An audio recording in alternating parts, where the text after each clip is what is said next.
21. mendeko Sanferminak, 21. mendeko Iruña baterako.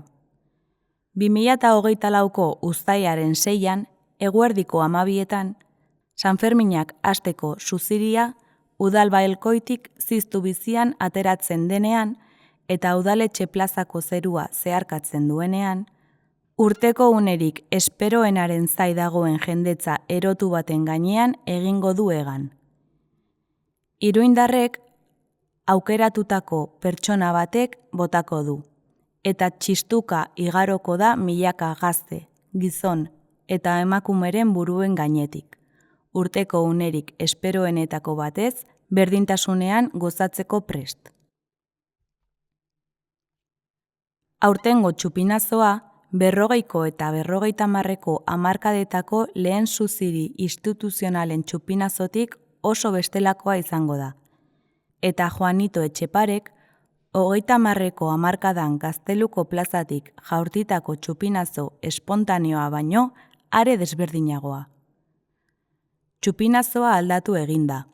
Kaleko giroa, berbenak eta kontzertuak, entzierroa, kirol eta kultur ikuskizunak eta Sanferminen programazio osoa eraldatu diren bezala.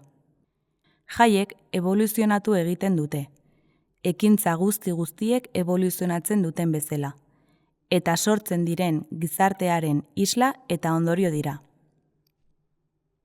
Uztailaren 6ko eguerdian suziria bere ibilbidearen punturik altuenean lehertzen denean, antzinako Iruñea txiki eta bakartuarekin, harresi fisiko eta moralen artean itxitako hiriarekin eta mendeetan zehar harrizko hormek eta horma mentalen inguratutako hiriarekin zerikusi gutxi duen Iruñearen teilatuen gainean lehertuko da.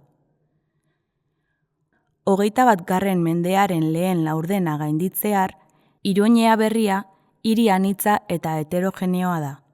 Ideologia eta identitate disberdinak dituzten pertsonak bizi diren hiria da. Baina funtsean, gauza bera nahi dutenak, ondo pasatzea eta munduko festarik onenez gozatzea. Jatorri desberdinetako iruindarrak, sinesmen desberdinekin eta orientazio sexual desberdinekin, beren komunitateetan, auzoetan, lanpostuetan eta familietan naturaltasunez bizi direnak.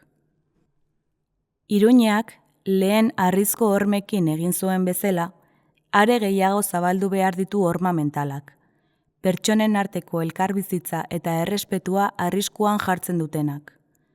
Erronka zoragarria dugu aurrean. Ez dadila iruindar bakar bat ere egon bere etxean, bere hirian, bere jaietan kanpotar sentitzen denik. Gure esku dago. Joseba Asiron Saez, Iruñeko alkatea.